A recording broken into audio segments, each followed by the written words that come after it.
Salut à tous, ici le Conteur. Aujourd'hui, des histoires de parents rois du monde. Et attention, l'histoire suivante parle d'enfants qui se sont fait abuser, alors si c'est un sujet qui vous touche, ne regardez pas. L'histoire suivante est postée par Iron Potato Man. Je suis actuellement en charge de mes deux petites sœurs, Amy qui a 17 ans et Lisa qui a 8 ans. Pas leur vrai nom pour des raisons évidentes. Je suis un homme de 29 ans et nous vivons en Australie. Je suis patate parce que c'est ainsi que Lisa m'appelle. Et ceci est essentiellement l'histoire de la façon dont ma famille a estimé qu'ils avaient le droit au corps de mes deux sœurs, et je l'ai pas supporté. J'aimerais avertir les personnes qui ont été victimes d'abus dans le passé, que certaines parties de cette histoire peuvent rappeler de mauvais souvenirs.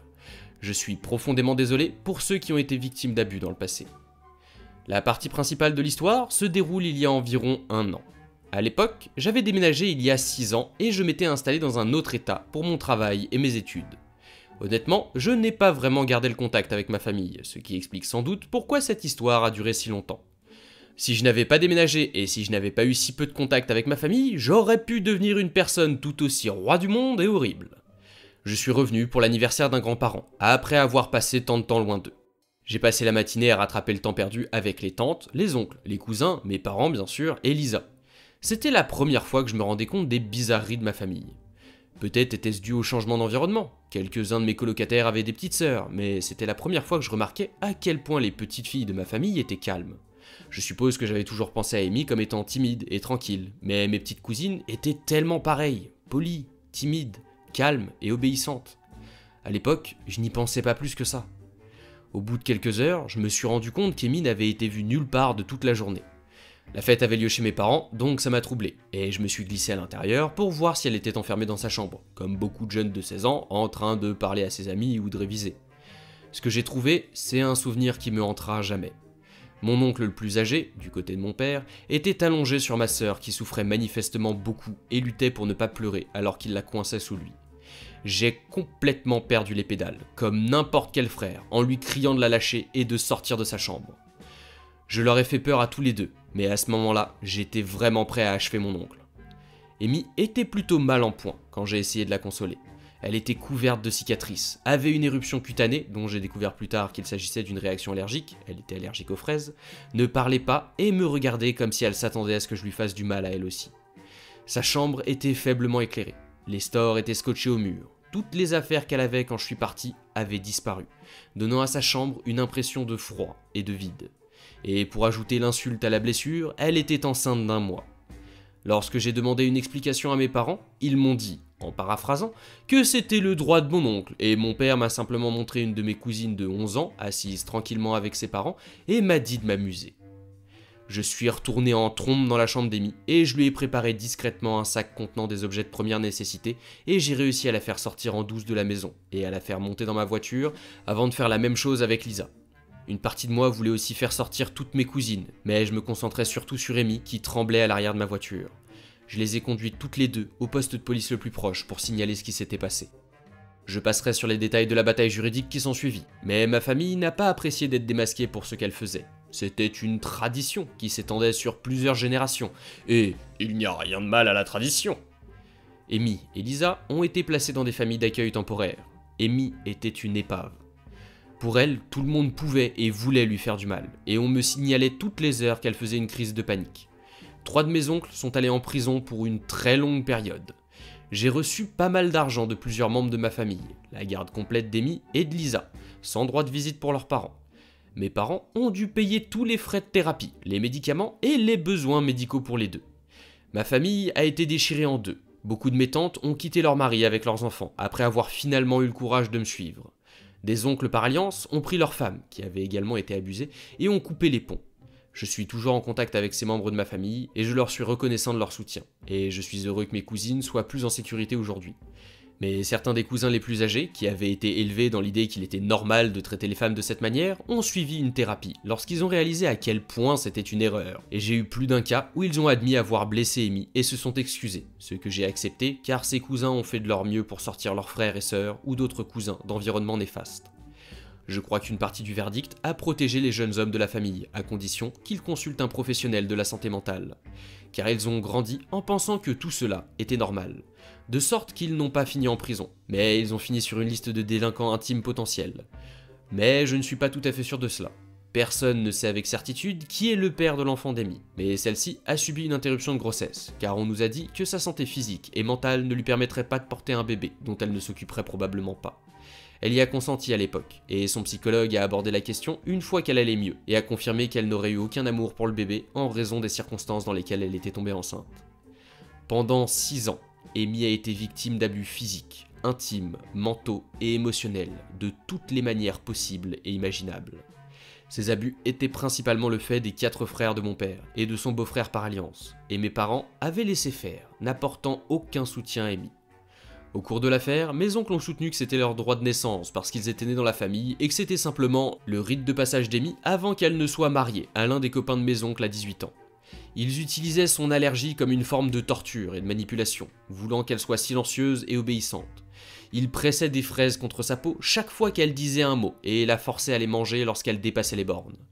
Beaucoup de mes tantes, du côté de mon père, ont admis avoir subi ce traitement, bien que la plupart d'entre elles aient eu de la chance et n'aient pas eu d'allergie à exploiter. Honnêtement, je ne peux même pas commencer à expliquer tout ce qui n'allait pas chez Amy à cause de leur comportement. Lisa, pour l'essentiel, allait bien.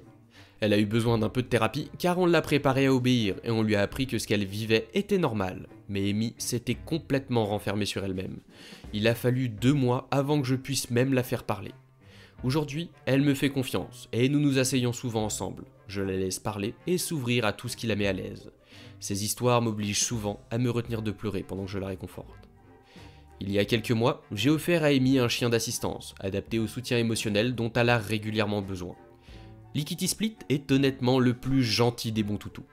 Elle sait exactement quand on a besoin d'elle, et elle est d'une aide précieuse pour calmer l'anxiété d'Amy, surtout en public. Nous avons eu affaire plus d'une fois à des parents rois du monde qui pensaient que leur enfant, ou eux-mêmes, méritait son chien plus qu'elle. Mais ceux qui pensent cela peuvent honnêtement venir se battre avec moi. Personne ne mérite son chien plus qu'elle. Une fois, une de mes tantes, dont le mari est allé en prison, a essayé de prendre Lickety Split parce que « c'est notre argent qui l'a payé ». Je lui ai dit que si elle s'approchait à nouveau de ma propriété, j'appellerais la police car il y avait une ordonnance restrictive contre elle à l'égard de mes 2 sœurs. Plus tard, elle est revenue et a essayé d'empoisonner Lickety Split avec de la viande avariée. Mais un de mes charmants voisins l'a vue et l'a chassée. La police a été appelée. Elle est maintenant en prison après avoir dû payer une amende et des dommages et intérêts. Car à ce stade, je connais bien le système juridique et je l'ai poursuivi en justice. Ma famille a toujours essayé de retirer mes sœurs à ma garde, me dénonçant pour toutes sortes de choses, de la maltraitance des animaux au trafic de drogue. Ils ont mis de la drogue dans une peluche identique à celle d'Amy et l'ont laissée dans le jardin. Mais Amy n'aurait jamais fait cela et j'ai tout de suite su qu'il se passait quelque chose. Les systèmes de sécurité à la maison font des merveilles.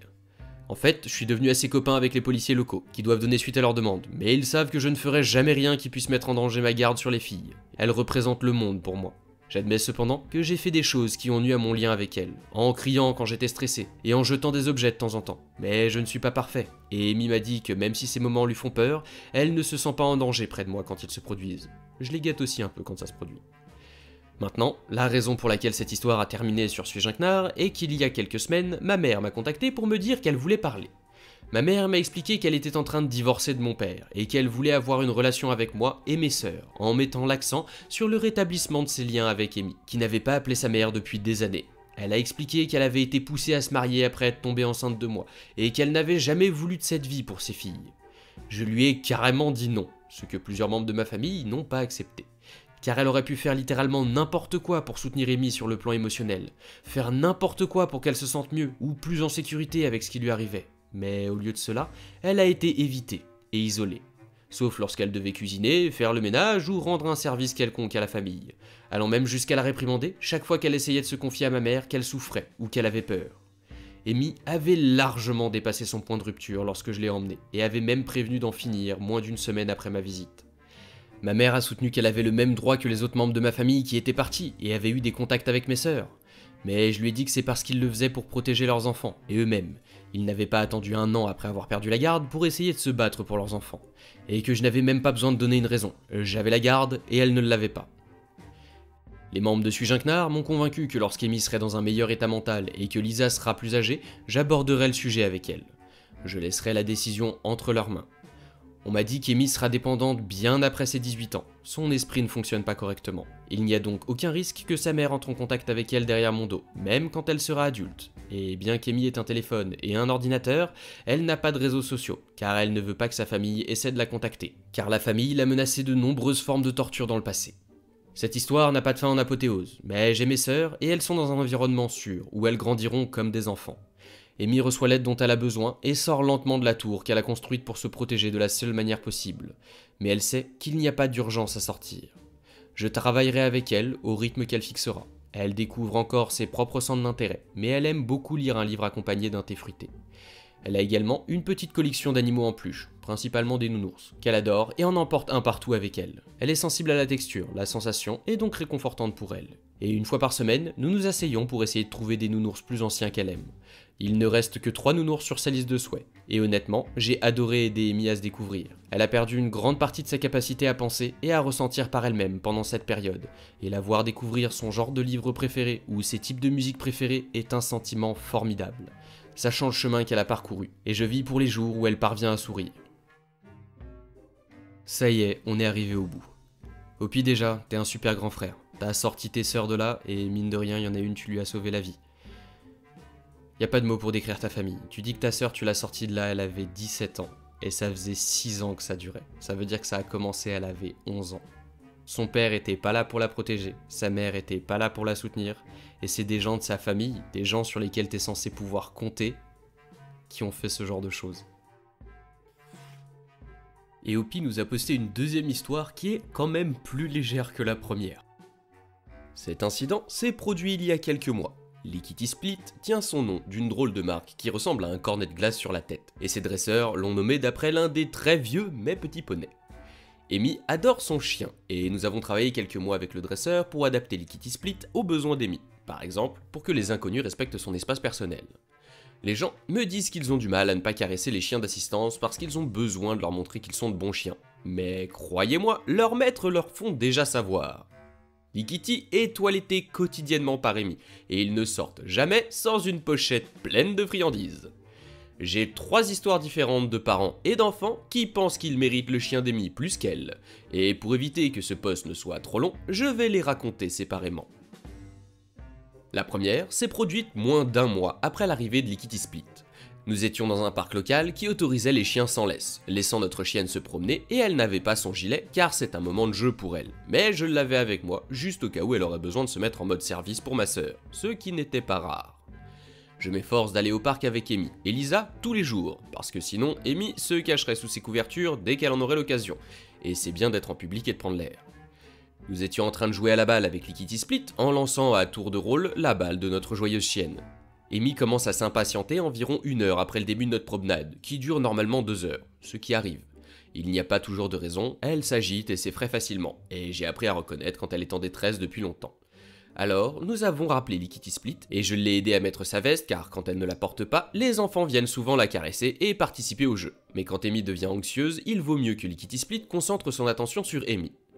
Une jeune enfant, peut-être 9 ans, elle était certainement plus âgée que Lisa, s'approche avec sa mère qui avait un de ces faux sourires évidents sur le visage.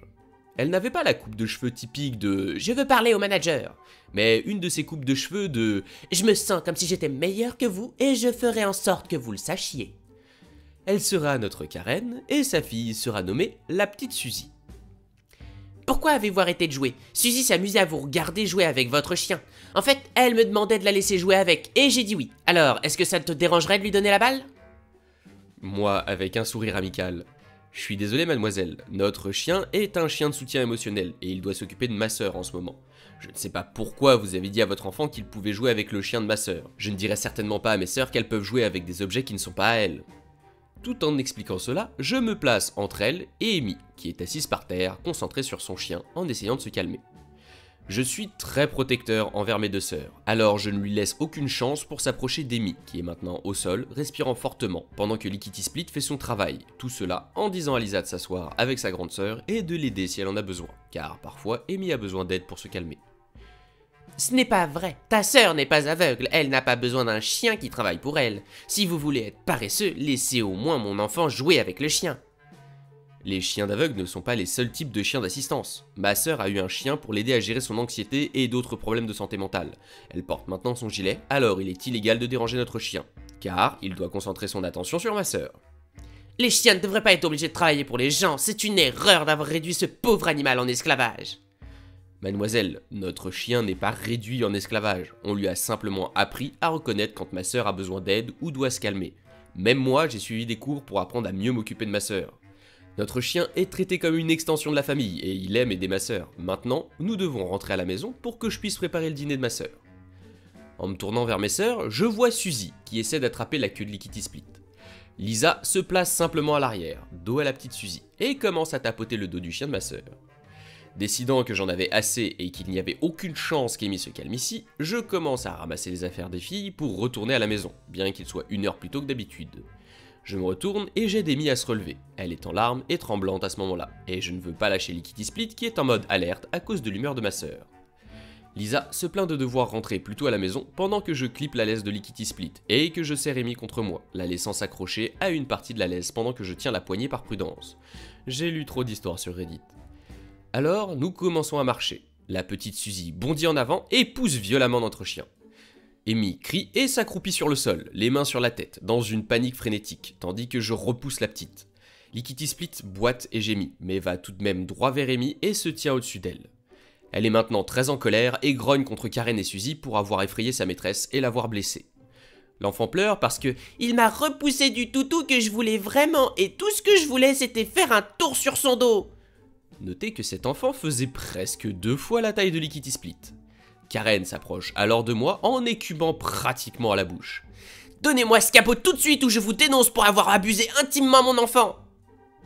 Mademoiselle, je m'occupe de mes sœurs parce qu'elles ont été maltraitées par leur famille. Signalez-moi pour quoi que ce soit qui pourrait me faire perdre mes sœurs et je vous poursuivrai en justice pour diffamation.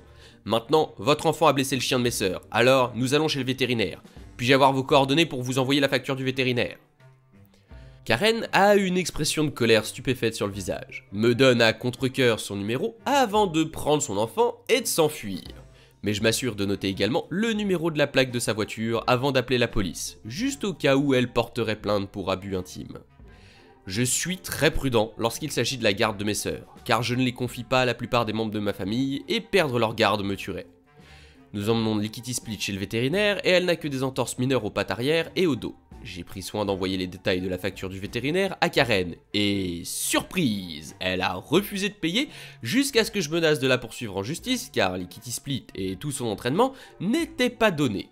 En général, ici en Australie, ils peuvent coûter entre 15 et 50 000 $. Et bien que je ne dise pas exactement combien elle a coûté, c'était dans la dernière partie du spectre, et elle vaut chaque centime. Après un peu de va-et-vient, elle a payé à contre-cœur avant de me contacter 3 jours plus tard en disant qu'elle allait me poursuivre pour récupérer l'argent. Ce à quoi je lui ai simplement répondu que je la verrais au tribunal. Cela fait environ 7 mois maintenant. Et toujours rien. Je n'ai jamais compris comment les gens peuvent penser qu'ils ont droit aux animaux de compagnie des autres. Même si cela ne me dérangeait pas d'acheter Lickety Split pour Amy, elle était beaucoup plus chère que les chiens ordinaires. Et cette Karen refusait de croire qu'elle était spécialement dressée. Notre chien se porte bien maintenant, et c'est un énorme soulagement pour moi de la voir, car je ne ressens pas le besoin de tourner autour d'Amy pour m'assurer qu'elle va bien.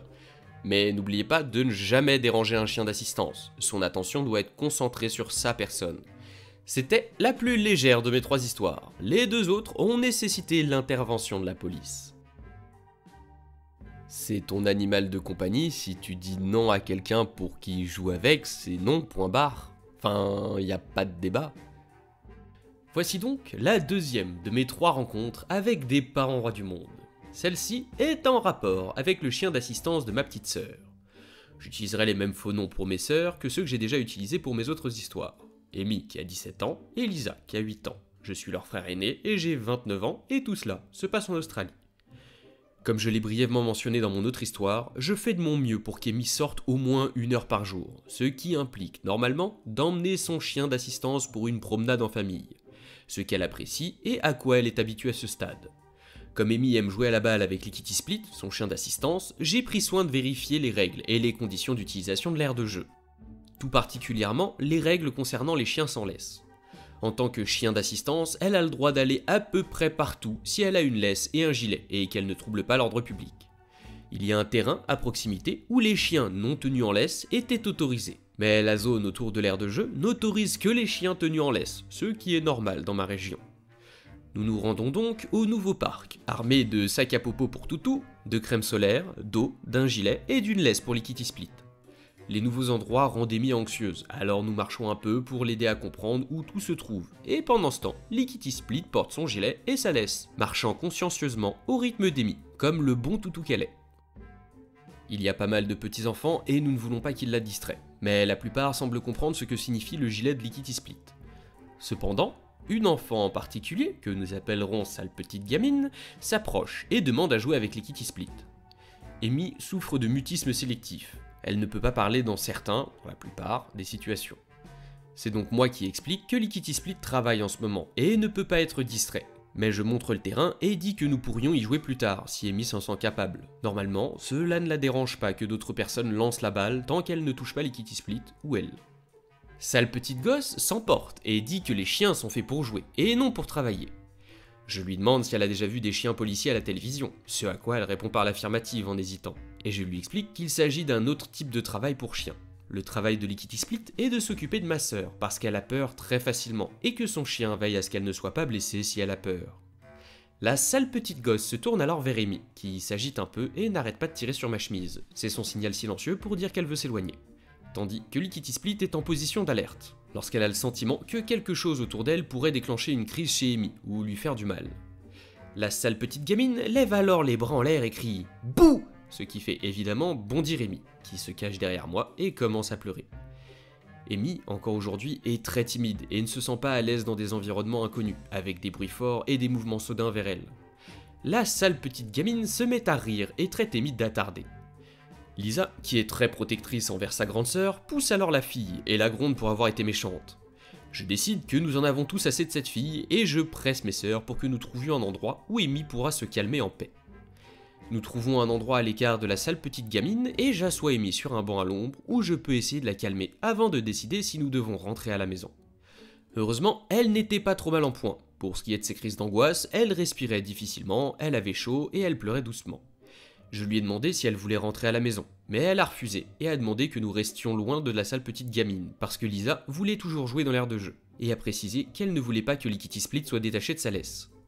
J'hésite, mais je suis d'accord, en sachant que, comme Amy essaie de surmonter son anxiété, elle veut parfois sortir de sa zone de confort, et je dois juste garder un œil sur elle et m'assurer qu'elle ne va pas trop loin. La suite est calme, Lisa joue dans l'aire de jeu, pendant qu'Amy et moi nous nous asseyons à l'ombre avec Lickety Split allongé sous le banc et Amy lisant un livre. Comme on pouvait s'y attendre, d'autres enfants sont venus demander s'ils pouvaient caresser notre chien, mais je les ai poliment repoussés sans problème. Pas de sale petite gamine. Ou du moins, c'est ce que je pensais.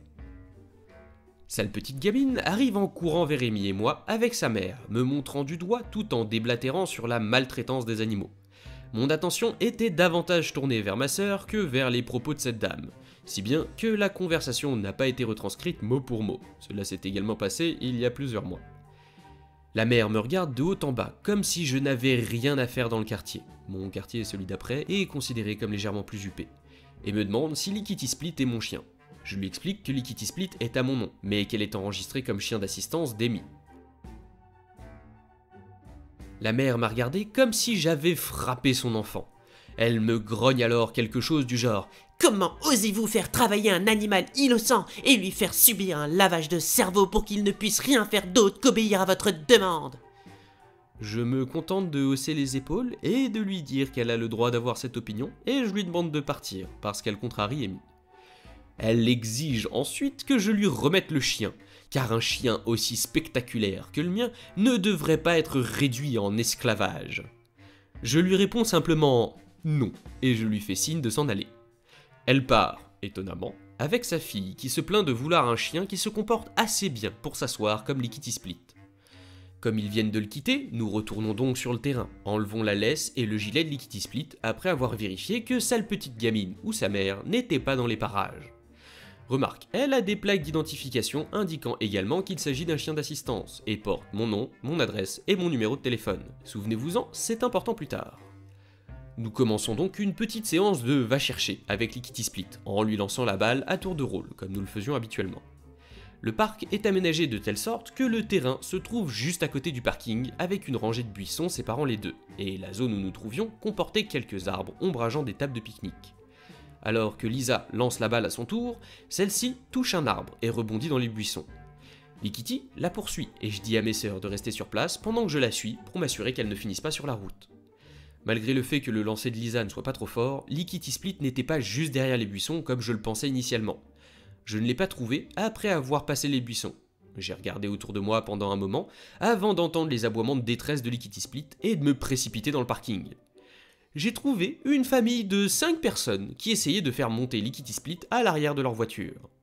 La famille comprenait sa petite gamine, sa mère, son père, un garçon, probablement l'enfant du milieu, et une fille plus âgée, qui semblait être l'aînée. Le père tenait la mâchoire de Lickety Split fermée, pendant que les enfants tentaient de la faire entrer dans le coffre de la voiture. Mon toutou ne leur facilitait pas la tâche, et comme la mère semblait refuser de s'approcher et que le père se battait pour garder la tête de Lickety Split sous contrôle, ils galéraient pas mal. Je leur ai crié de lâcher Lickety Split, et plusieurs choses se sont produites en succession rapide. Le père roi du monde a perdu sa prise sur la tête de Lickety Split, tandis que les deux filles ont sauté en arrière, laissant le garçon qui tenait les pattes arrière au-dessus du sol. Lickety Split a aboyé plusieurs fois, avant que le père roi du monde essaie à nouveau de lui tenir le museau. Ce à quoi elle a répondu en lui mordant le bras et en se jetant sur le garçon, lui donnant des coups de dents jusqu'à ce qu'elle réussisse à lui mordre la cheville et se précipiter à mes côtés. J'ai saisi son collier et j'ai crié plusieurs obscénités à la famille pour avoir tenté de voler mon chien. À ce moment-là, un agent de sécurité est arrivé, expliquant que quelqu'un avait signalé un incident et demandant ce qui se passait. À ce moment-là, Amy et Lisa étaient également venues me chercher. Elles avaient probablement entendu les aboiements et les cris, et se demandaient pourquoi je mettais tant de temps. Amy était au bord de la crise de panique, et Lickety s'était forcé d'échapper à ma prise pour atteindre Amy. Je l'ai donc laissé partir, en disant à Amy et à Lisa de lui remettre rapidement son gilet et sa laisse. Le père est en train de hurler sur l'agent de sécurité pour lui expliquer qu'ils ont trouvé ce qu'ils pensaient être un chien abandonné, qu'ils avaient l'intention d'emmener dans un refuge pour l'adopter. Quand je suis apparu et que j'ai battu la chienne jusqu'à ce qu'elle soit si effrayée qu'elle les a mordus, lui et son fils, et qu'il exige maintenant que la chienne soit abattue immédiatement. L'agent de sécurité regarde Lickety Split qui prend une position défensive devant mes sœurs et grogne contre la famille, puis il me regarde et me demande ce que j'ai à dire sur ce qui s'est passé. Pensant que cela pourrait prendre un certain temps, je lui demande de patienter un moment pendant que j'éloigne mes sœurs et Lickety Split de la route et que je les mets à l'ombre. Amy a une crise de panique à l'idée que son toutou soit abattu et me demande en sanglotant de protéger son toutou. À ce stade, je voulais juste la ramener à la maison où il serait plus facile de la calmer. Je me retourne donc vers l'agent de sécurité et la famille, et j'explique qu'on jouait à la balle, que je suis venu m'assurer que mon chien ne finisse pas sur la route, et comment j'ai trouvé la famille qui tentait de voler le chien d'assistance de ma sœur, lorsque la reine du monde interrompt, hurlant que « C'est la preuve qu'il maltraite le chien. Aucun chien ne devrait être obligé à travailler !» L'agent de sécurité marque une pause, avant de déclarer que sa grand-mère a un chien guide parce qu'elle devient aveugle. La famille marque une pause à son tour. L'agent de sécurité se tourne vers les enfants et leur demande s'ils ont essayé de mettre le chien dans la voiture, ce que confirment les enfants les plus âgés. L'agent de sécurité demande alors s'ils ont attendu de voir si quelqu'un réclamait le chien. La fille aînée secoue la tête et la reine du monde prétend alors que le chien n'avait pas de médaille. Je montre le magnifique collier violet et bleu de Lickety Split, fait à la main, en précisant qu'il porte mon numéro de téléphone et mon adresse, avant de demander à l'agent de sécurité si je pouvais ramener mes sœurs chez elles. Je ne me souciais même pas de porter plainte pour la tentative d'enlèvement du chien. Je voulais juste ramener Amy chez elle car elle avait vraiment du mal à se calmer. Heureusement, l'agent de sécurité a compris, a pris mes coordonnées et m'a expliqué que l'affaire serait probablement portée devant la police car mon chien avait mordu 2 personnes. Cela ne m'inquiétait pas trop car la loi dans mon état stipule que si un chien mord ou attaque quelqu'un, il doit être euthanasié, à moins qu'il n'ait été provoqué pour le faire. Et qu'il s'assurerait de conserver toutes les vidéos de sécurité comme preuve, car il voyait clairement que je prenais soin de mon chien et de ma famille. Il m'a laissé partir, mais m'a prévenu que Lickety Split devait rester à mon nom, et que sa résidence ne pouvait pas changer, sous peine d'avoir des répercussions juridiques plus graves. Je lui ai assuré que nous n'allions nulle part avant de pousser mes sœurs vers la voiture pour rentrer à la maison. J'ai quitté le parking et j'ai conduit jusqu'à un autre terrain de sport à proximité, avant d'essayer de calmer Amy, en suivant notre méthode habituelle qui consiste à la gronder avant de lui faire des câlins et à la faire sortir de sa crise de panique. Elle était encore tremblante quand je me suis éloigné, mais je voulais la ramener à la maison où elle pourrait s'allonger et se détendre. Alors, elle a câliné le jouet qu'elle avait apporté et son chien pendant tout le trajet, en pleurant doucement. Amy s'assoit normalement sur le siège arrière avec Lickety Split et Lisa, peu importe où nous allons. Nous avons fini par commander à un restaurant, le préféré d'Amy, pour le dîner, et nous avons regardé un film ensemble, blottis dans le canapé lit. Les filles se sont endormies et je les ai laissées faire. C'était avant qu'Amy ne retourne à l'école, mais j'ai annulé son cours du lendemain et j'ai travaillé à la maison parce qu'elle était encore bouleversée. La police m'a contacté au sujet de Lickety Split qui avait mordu 2 personnes, mais ils ont confirmé qu'ils avaient vu les images de sécurité et qu'ils étaient d'accord pour dire que c'était la situation qui avait poussé Lickety Split à agir de la sorte. Il y a également eu toute une procédure judiciaire au cours de laquelle la famille a soutenu catégoriquement que l'attaque n'avait pas été provoquée et qu'ils essayaient simplement d'aider ce qu'ils pensaient être un chien errant. Mais l'une des caméras avait filmé très clairement le collier de Lickety Split qui portait mon numéro de téléphone, sans oublier que Reine du Monde et sale petite gamine nous avaient vus, ma sœur et moi, 2 fois ce jour-là, ce que les caméras avaient également filmé. Les parents ont été condamnés à une amende et à des travaux d'intérêt généraux. Comme je voulais juste en finir, je n'ai pas insisté, mais nous ne sommes plus retournés dans ce parc depuis. À mon avis, ce genre de gens ont un problème avec le conception de propriété, parce que j'ai l'impression que pour eux, ce qui est à eux, et ce qui est à autrui est à eux. Je n'ai malheureusement pas réussi à trouver la 3e histoire dont parlait Hopi, alors peut-être qu'il l'a jamais écrite, ou peut-être que je sais pas, elle a été supprimée ou quelque chose comme ça, mais j'ai pas réussi à mettre la main dessus. Donc c'est tout pour aujourd'hui, alors si la vidéo vous a plu, pensez à laisser un like et à la partager, ça m'aide à faire grandir la chaîne, sans oublier de vous abonner si c'est pas déjà fait, et d'activer la cloche pour ne pas rater les prochaines. Plateforme de soutien en description, si jamais vous voulez soutenir la chaîne financièrement, c'était le compteur, on se retrouve bientôt pour de nouvelles histoires.